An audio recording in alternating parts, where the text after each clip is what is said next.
Time मैंने proper लिखा आप लोगों को बताने के लिए। 4:30 से 5 का जो टाइम है मॉर्निंग का, सर्काडियन क्लॉक का जो रिसर्च है वो क्या बोलता है, इस टाइम बॉडी का टेम्परेचर है वो लोवेस्ट होता है। ठीक है, अब ऐसे में अगर आप एसी में सोएंगे तो आपको upper respiratory tract infection, sinus जैसी प्रॉब्लम, ठीक है, कोल्ड, कफ, रिनाइटिस, ये होने के चांसेस सबसे ज्यादा है। ये जो चीजें हम बता रहे हैं ना, एक बार 1 महीने के लिए करके देखो सारे।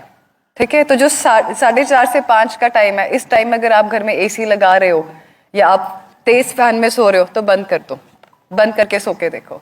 ठीक है, 6 बजे का टाइम है, जो 6 AM का मॉर्निंग का टाइम है, वो आपका जो कॉर्टिसोल हार्मोन है, जो कि स्ट्रेस इंड्यूसिंग हार्मोन है, वो हाईएस्ट होता है। ऐसे में अगर आप बॉडी को रिलैक्स करने वाला कुछ भी एक्टिविटी करते हैं, जैसे कि मेडिटेशन हो गया, योगा हो गया, वो बॉडी को सबसे ज्यादा फायदा देती है।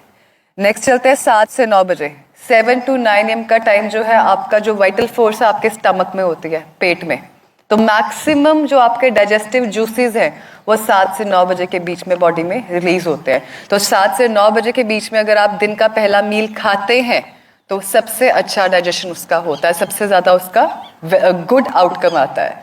7 बजे जो है आपका बीपी भी फ्लक्चुएट करता है। अच्छा, कोई जिसने कभी भी हार्ट इंस्टीट्यूट में काम किया हो उसको पता होगा, जो 7 बजे का टाइम है अक्सर स्ट्रोक आना है किसी पेशेंट को, या जिस पेशेंट की टेंडेंसी है हार्ट की बीमारी है, उनको 7 बजे के टाइम के आसपास टेंडेंसी रहती है फ्लक्चुएशंस की।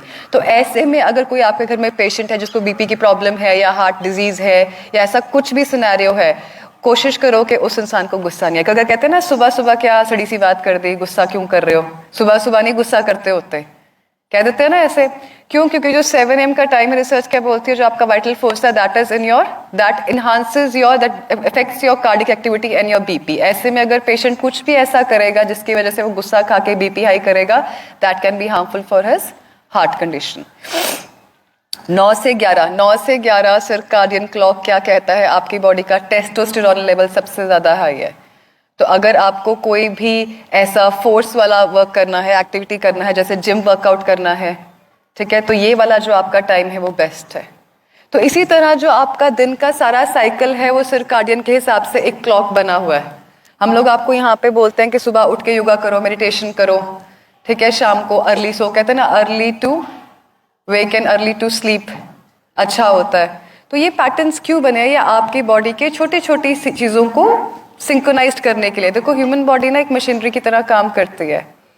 हर मशीनरी की सेटअप और डिफॉल्ट सेटिंग अलग अलग है। हम लोग यहाँ पे हर वो चीज कोशिश करते हैं। इंटीग्रेटेड का मतलब ही यही होता है कि हर चीज को कंबाइन करके यूज करना जो पेशेंट के लिए बेनिफिशियल हो। ठीक है, ऐसा नहीं है कि हम लोग पेशेंट्स को एकदम से बोल देते हैं कि आपका डायलिसिस स्टॉप कर दो, डायलिसिस बंद हो जाए।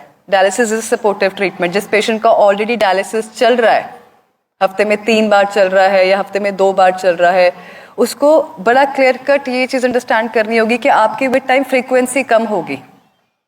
10 दिन में डायलिसिस बंद नहीं होगा। 10 दिन में जो है किडनी की फंक्शनिंग इंप्रूव होगी। किडनी की फंक्शनिंग इंप्रूव होगी तो धीरे धीरे जो डायलिसिस की रिक्वायरमेंट है टॉक्सिन्स को रिंस करने की, वो अपने आप ऑटोमेटिकली स्लो डाउन होती जाएगी। ठीक है जी। और इसका जो मार्कर है, आप लोग अक्सर क्रेटिनिन को लेके, यूरिया को लेके बॉदर करते हैं। ठीक है, जो आपका किडनी की फंक्शनिंग का मार्कर है वो आपका GFR होता है, जो है आपका ग्लोमेरुलर फिल्ट्रेशन रेट, कि आपकी किडनी कितना फिल्टर कर रही है। कैंसर के पेशेंट्स पे आ जाते हैं। कैंसर का पेशेंट है कोई हमारा यहाँ पे?